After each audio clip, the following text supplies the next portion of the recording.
Okay, so welcome to the latest series of conversations on writing. And this evening, I'm delighted to be joined by Professor Richard Roche, who is Professor of Psychology at Maynooth Psychology and is the author of a number of books. He works both in non-fiction and fiction.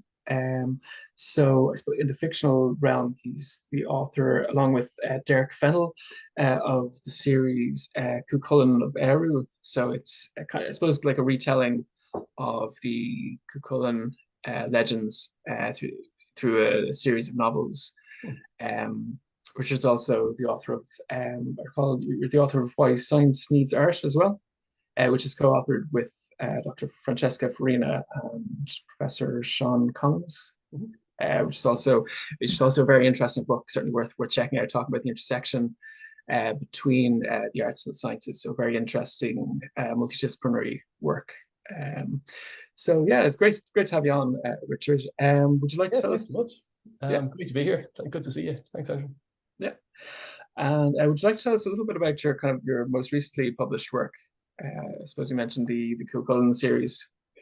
Yeah, so the one you have there was part one. So it's the first book of three, and just in Halloween just passed in 2022, part two came out. So the second one, which is under the same general title of Chulainn of Eirú, but the second one is called Seeds of Ruin, which is very much the sort of darker kind of middle chapter of the trilogy. So that came out just before Christmas, around about Halloween, and the third part, the final one, which will tell mostly the story that people might be familiar with as the Táin, the Táin Bó so the cattle raided Cooley, that will come out later this year, hopefully, probably around the autumn time again. So yeah, the most recent one is the middle one. It's the darker, difficult second album, if you like. Good. And it's a trilogy, basically, is it? Yeah, I mean, we had been talking about this idea going back about 20 years, really, since we began discussing it as an idea of something we might do, myself and Derek Fennel, the co-author. Um, and you know, we'd seen various attempts to tell the story of the Táin or to adapt the story of the Táin, which is the sort of centerpiece of the Ulster cycle of mythology. But all of them that we could see were all just done in one volume. They were done in a one-off story or one-off book. And we just felt that didn't really give the whole tale the epic scope that it deserves in our view. You know, we saw it really as warranting the sort of sweeping Tolkien kind of style epic telling of this, because there are so many facets to the story and so many elements. And really the Táin itself is like the sort of the final act of a much broader, bigger story. And you know, you can approach something like that where you talk about how Cuchulainn got his name as a flashback, but we felt it deserved more, you know, more depth and to be fleshed out.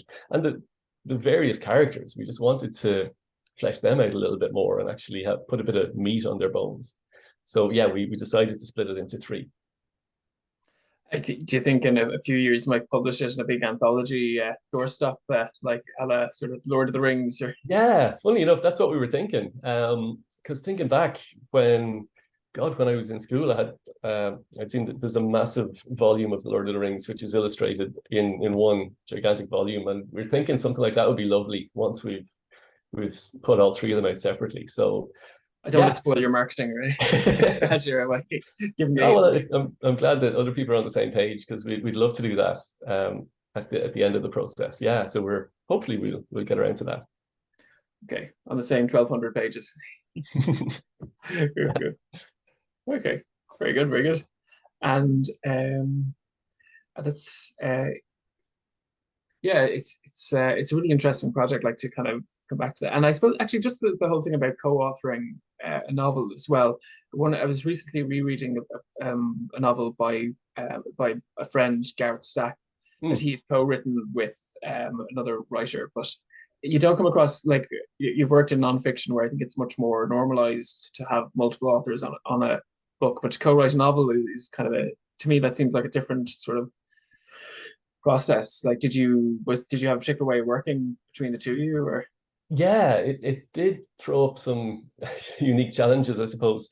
So how we began, so the first book that you have there, we pretty much approached that almost 50-50 in terms of the number of chapters we each would have written. So typically I would write one, send it to Derek to edit and give feedback on, and he would send one to me, and we'd kind of work iteratively like that. But somewhere during that process, this is back around 2005, 2006, he moved to Paris. So it made working in the same room a little bit more difficult. So from the stage of book 2 and book 3 onwards, we almost wrote those two in parallel, where he would have done the majority of book 2 and I would have worked on book 3 at the same time, roughly. Then we would still swap chapters and share them with each other. But I'd say book 2 is maybe 80% him and 20% me, and book 3 is the opposite. But at the same time, we'd each pitch in with little sections or little passages of our own, dropping them into each other's chapters. And it's at the point now that we can really find it difficult to remember who exactly wrote what. And there are certain parts where we actually aren't sure, I think, anymore who is responsible for which section.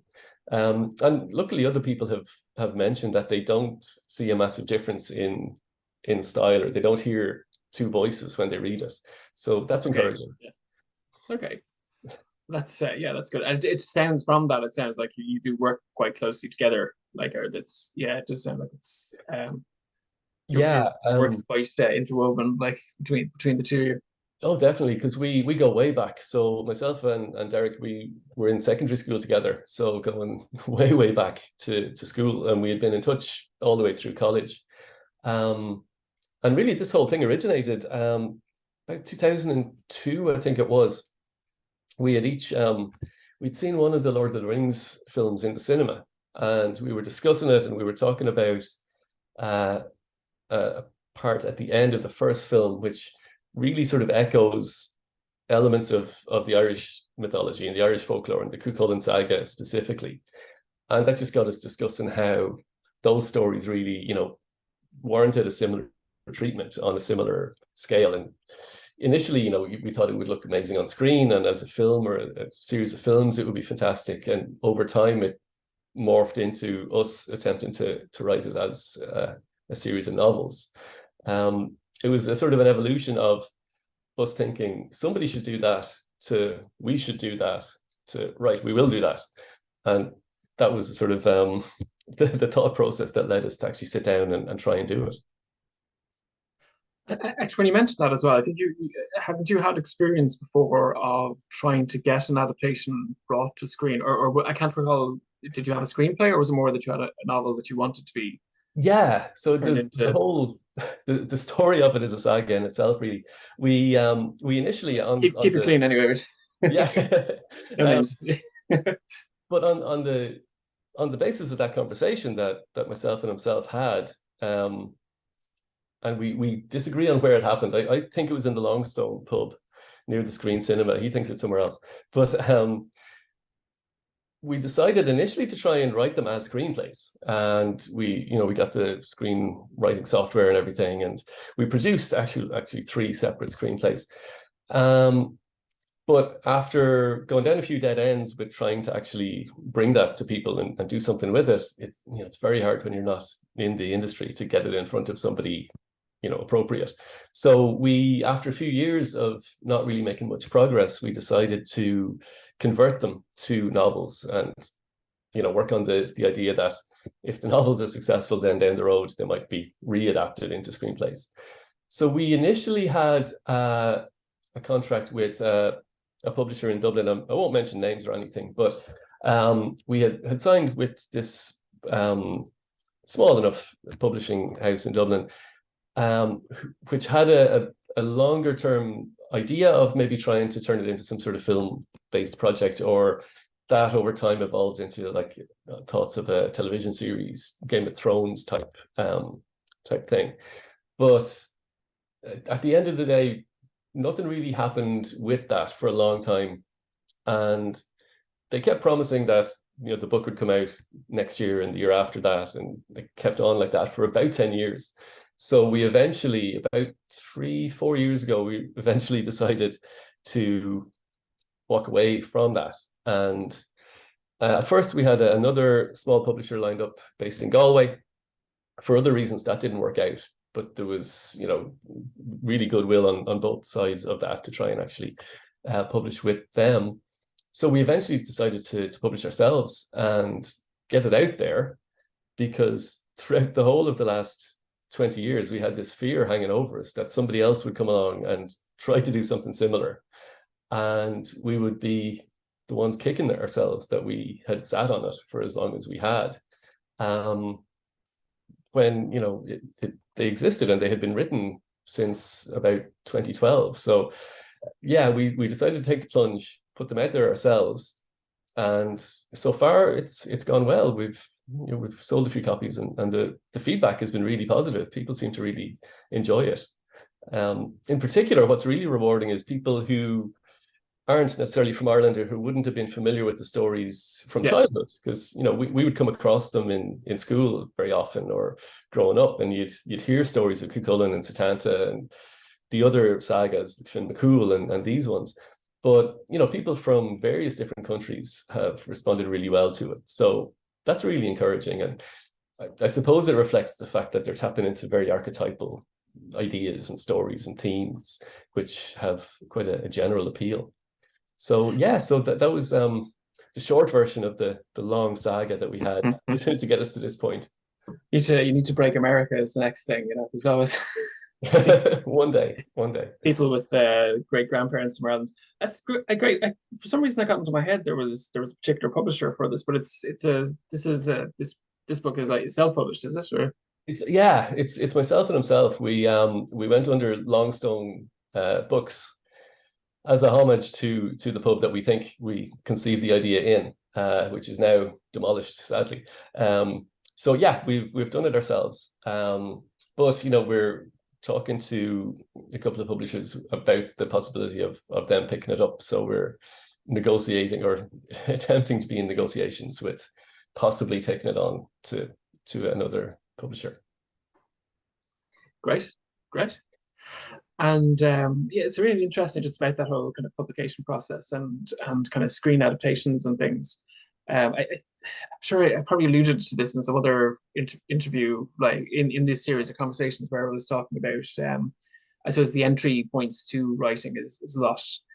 There are a lot fewer barriers to writing something compared to putting a film out or what have you. But I know in my own work sometimes I'm kind of a bit contrarian. I try to almost be anti-cinematic. Then some people kind of say the work is maybe cinematic, because I kind of I'm almost parodying tropes from that kind of the different kind of media or whatever. But no, it's interesting to kind of hear that perspective of of really trying to go for having a screen adaptation, but then I suppose having a screenplay and then going back to a novel and then to try and get it re-added.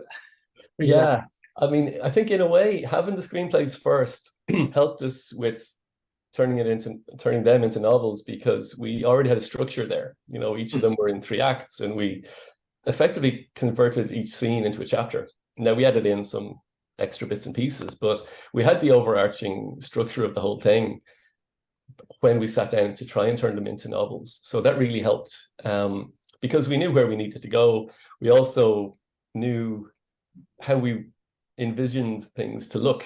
So in our mind's eye, we very much had a sense of where things were and who should be in what location at different times. So it made it considerably easier to write, actually, because we were just writing down what we had already visualized and discussed many times at that point. Yes, so that really facilitated the whole process. Great. I do like to talk about kind of work that people haven't published. Is there any work that you decided not to publish? Have you ever written anything that you kind of decided either that you weren't happy with it yourself, or maybe that you were happy with it in its own terms, but you just didn't feel comfortable putting it out into the world? Or a little bit. I mean, there have been a couple of academic kind of projects and papers or academic books that, for whatever reason, didn't find its way to the light of day. But in terms of fiction, it's funny, I haven't actually written an enormous amount of fiction apart from these ones. I've written a couple of short stories, which I think I wrote those really as an exercise to get used to writing fiction again in the run up to starting to write these novels. So those ones I did attempt to send them to short story collections or places like that, but in the end I just posted them up on a couple of websites and blogs. But yeah, I really don't have a big back catalogue of unpublished work lying around. When we decided to turn these screenplays into novels, I just started up a blog for my own writing practice. So the majority of that would be sitting there as unpublished work, and a lot of it are just short pieces on, reflections or memories or observations. Now, I don't know, maybe those will form the backbone of a memoir someday. But yeah, I don't have a big stack of unpublished projects lying around actually. But it's yeah, as I say, this is my first foray into fiction really, so it's new territory for me. Yeah. I suppose within short fiction there are kind of literary journals or different kind of magazines that publish kind of fair bit of short fiction in Ireland, like around say the Stinging Fly and Yeah. Banshee and a few others like that. But yeah, I suppose they can be quite hard to get into. They might be looking for a particular sort of a lot of them are looking for a particular type of particular type. They would have quite a strong literary bent as well. Yeah. And I think I did try the Stinging Fly with one of them, but the one I Okay. sent was very much it straddled science as well. Like there was a definite element of neuroscience in it because it was to do with synesthesia, and it was Hmm. maybe not for for all audiences, so it might not have been what they're used to. Sure.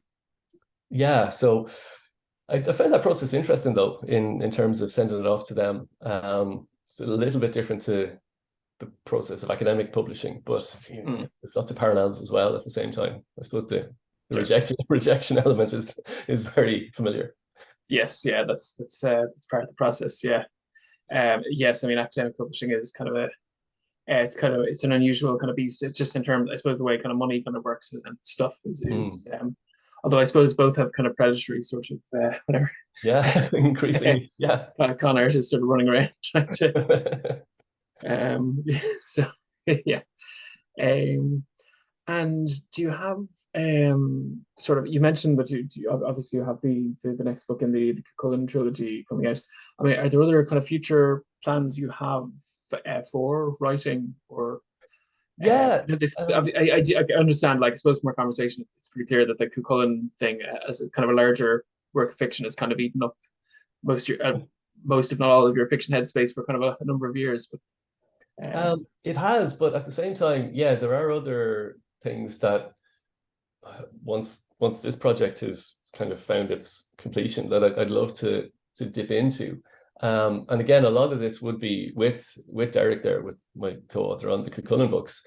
We've had various conversations about other ideas for stories or collections of stories that we'd love to look into.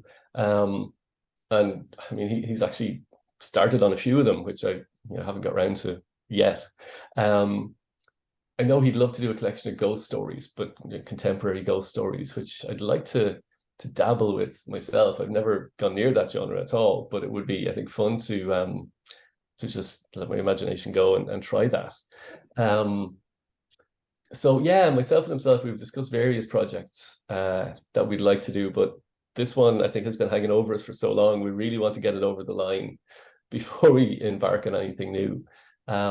But I'm sure we will. There will be, I dare say, it'll be something else that we'll collaborate on before long.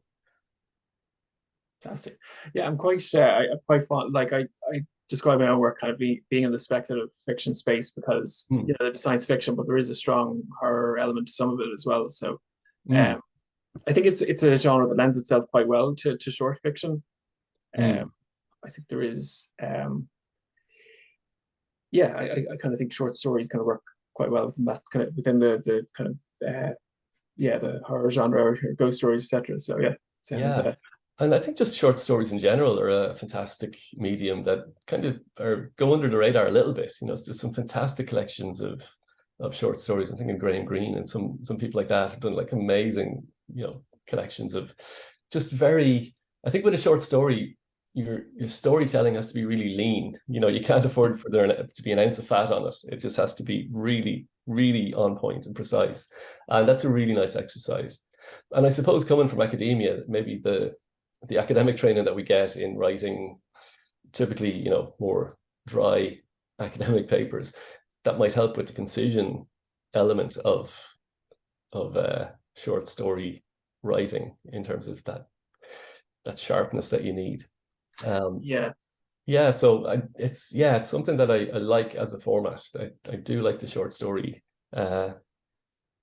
style, I think, and I'll probably go back to that again, when I get around to it.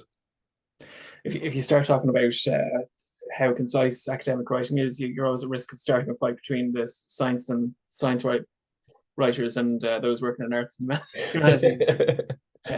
There has to be a middle ground, I'm sure. Yeah. I thought Judith Butler was maybe a little unfairly hauled over the coals about some of her kind of writing social theory, etc. But anyway, sorry, it's probably another thing for another day. But yeah, no, I'd be very, very, I'd be interested to hear more about if there's further work in the short fiction. But again, I suppose going back to the whole money thing, like for some reason, I think they tend to be harder to sell, like short story collections, even though in principle you kind of think, there seems to be this, everyone's kind of complaining that attention spans are shortening. So you would think, based on that short story collections will actually be getting bigger, but there's still. You would have thought, given that they're so much more digestible or, constrained in terms of their length. Yeah, I'm surprised in a way that they haven't really exploded, but who knows? Who knows what determines these trends? Absolutely. Yeah, well, we should be setting the trends. Maybe it's set up some whatever tech bro, Ginormo corporation. Set. Start the movement. Great. So, was there anything else that anything you wanted to kind of mention from that's kind of come up in the conversation, or that you'd like to mention for for YouTube before we? I suppose it's always interesting to chat to other people about their approach to writing and their process around it.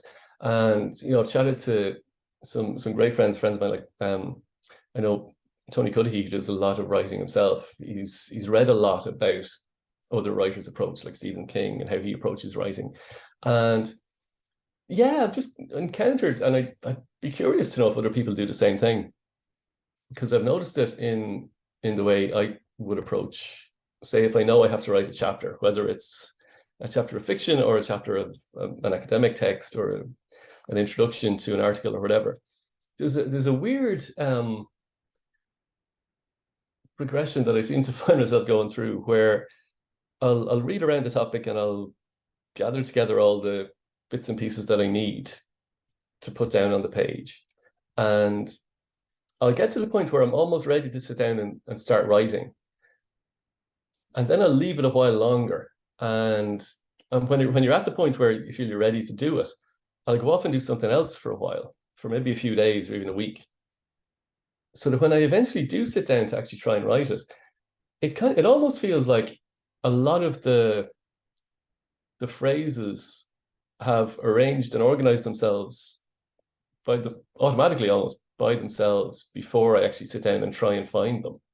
And I know we know from problem solving literature that if you're presented with a problem and you reach an impasse and you go off and do something else, when you come back, often you've found the solution despite not thinking about it. I think it might be a similar thing, but I'd be really curious to know if other people do that. If you get to the point where you're almost ready to go, and instead of doing it then, leave it a while longer, and it almost writes itself nearly, and all you have to do is just transfer it from in here to the page.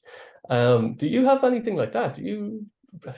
Actually, my first ever academic article, just talking about kind of academic publishing, what was kind of paper about kind of the cognitive psychology of creative thinking, and we did touch on that kind of the whole impasse thing. And there's some, stopping for a while, and then when you come back to the problem or the creative sort of task, you seem better able for it. And there's a number of different mechanisms that people have kind of suggested. So they could include things that kind of, I suppose, they kind of vary in how deliberative they might be. So it could be something as simple as perhaps almost, it could be a kind of a more passive thing like forgetting elements, kind of mental blocks, or forgetting a particular way of thinking about the piece of work that was kind of blocking you. It could be, there's also a thing called opportunistic assimilation, whereby things that you come across in your day-to-day life when you've parked a project for a while might kind of remind you, or you might be able to draw an analogy. Or I mean, if you're working in academia, if you're working, as a professor of psychology, I'm sure you come across, you're doing a lot of thinking about other things like in your day-to-day life. So you're sort of thinking about how other people solve other problems, and you might, if you think about that particular way of thinking creatively about something and think about it at a broader structural level, you might then be able to impose that structure on your own kind of creative task.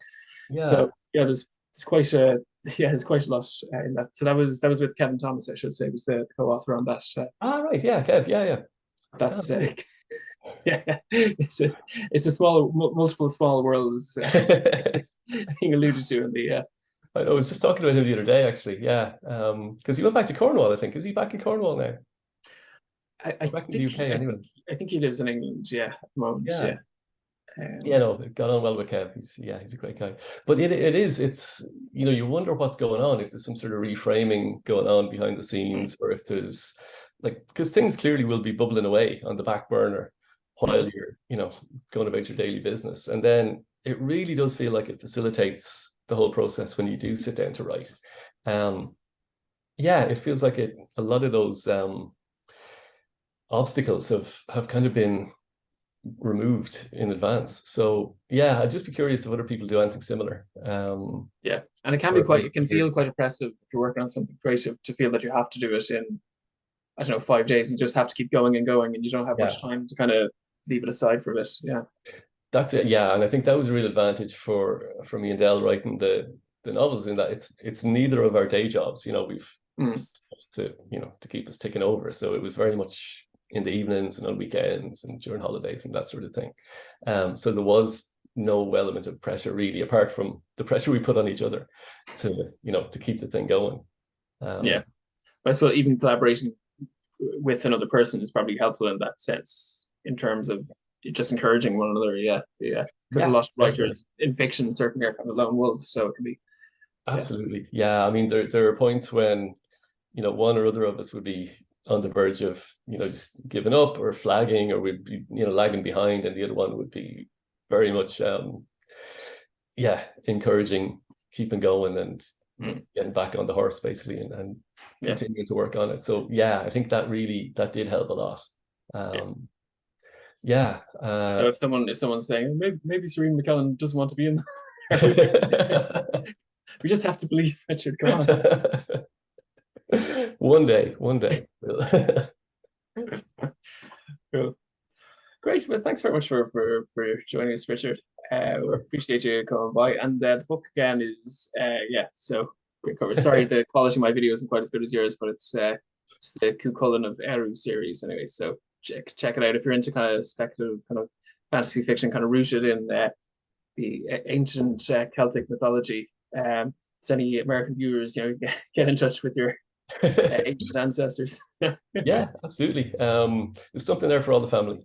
But we can we can pop a link to it in the description or something, and people can find it easily enough online. So thanks a lot for having me. It's been great. Fascinating chat. Thanks. Let's close the recording. Thanks a lot.